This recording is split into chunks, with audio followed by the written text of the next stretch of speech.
Welcome back to Gustafa's Yard Farm, your hub for holistic, self-sufficient information. Gardening has become an increasingly popular hobby in recent years, but when starting a garden, there are a variety of styles and methods one can pursue.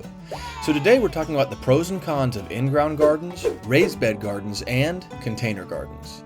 In-ground gardens have a classic, traditional appearance and have the obvious advantage of maximum space for plants to grow, allowing for a diverse range of fruits, vegetables, herbs, and flowers to be grown in one place.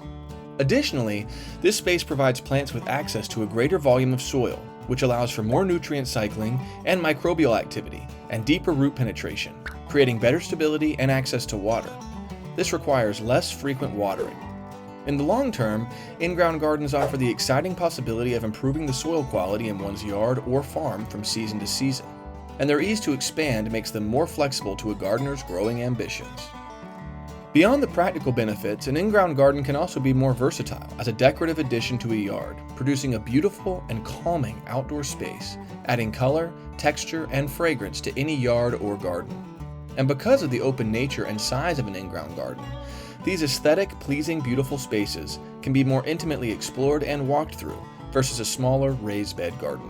One of the few real drawbacks of an in-ground garden is the increased difficulty in keeping them free of weeds and pests. Due to them usually replacing grass or ground cover, they will often require mulching or some sort of physical weed barrier to maintain.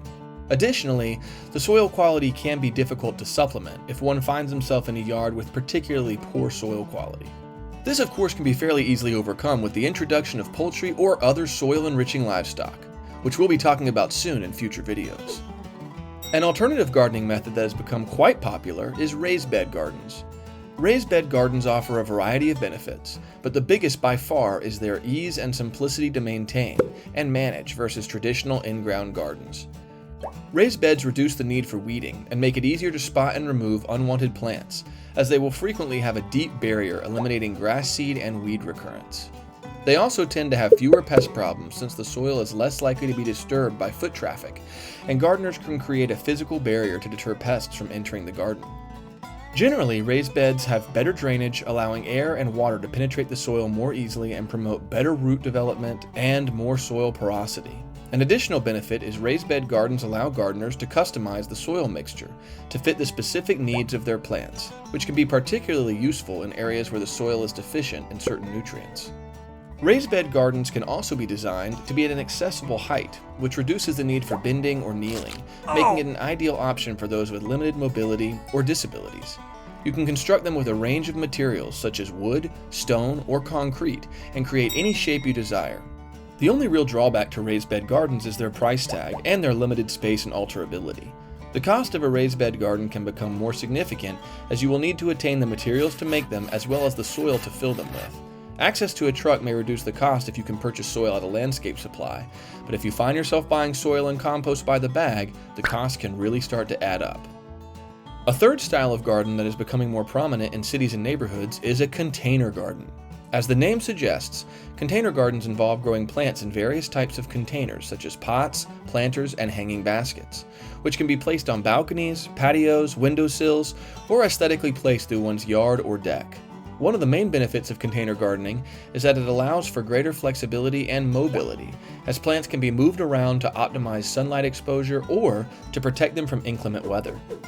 Container gardens also require less maintenance than in-ground gardens, as the soil can be easily replaced and watered, and pests and weeds can be more easily controlled.